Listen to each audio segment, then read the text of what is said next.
The S&P 500 hit a new all-time high today. Congratulations, S&P 500! Now, for those of you that don't know, the S&P 500 is a stock index that tracks 500 gigantic domestic companies that you and I do business with every day, whether we know it or not. The S&P 500 has parameters that these companies must meet to be a part of the S&P 500. Once a company's success starts to decline, the S&P 500 will kick that company out of its index and replace it with another company that meets these parameters. Let's talk about how the S&P 500 has grown investments in the past. This is a chart of the S&P 500. This chart shows the S&P 500 grew a $10,000 investment made 43 years ago in 1976 to a value of $964,000 today. That means all you had to do was put your money into the S&P 500 one time and never add to it again. You just let the S&P 500 do all of the work. Really look at this chart of the S&P 500 showing 43 years of history. I want you to think about how all of the economic ups and downs in the last 43 years, I want you to think about all of the times people thought the world was going to end in the last 43 years. And what did the S&P 500 do while people were worried about that? It just kept growing and growing. This next chart shows the 10 years of history of the S&P 500. If you put $10,000 in the S&P 500 10 years ago, it would now be worth $39,000 today. That means in 10 years, your original investment basically quadrupled in value.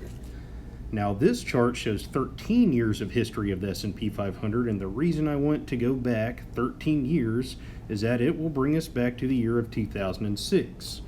The reason I want to go back to the year of 2006 is to show you this big drop right here.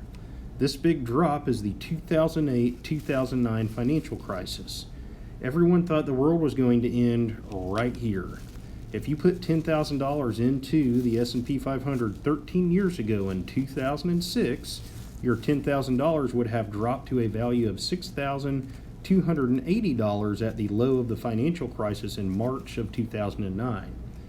But if you stayed calm and left your investment in at this point, your $10,000 would have grown and now be worth $30,000 today. So let me say that again. Even with 2008 and 2009 wiping out 40% of your original investment that you made in 2006, your original investment would have tripled in value by today. Now, all of these numbers I quoted you were based on an initial $10,000 investment. You would not have had to invest $10,000 in the S&P 500 to get these same returns. The numbers are all relative. It does not matter what amount you invested.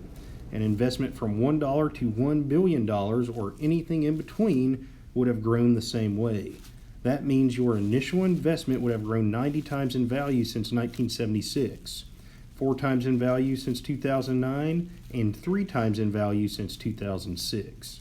Go buy an S&P 500 index fund, invest some money into it, and set it and forget it. Let the S&P 500 do all of the work for you. Thanks for stopping by. Don't forget to like and subscribe.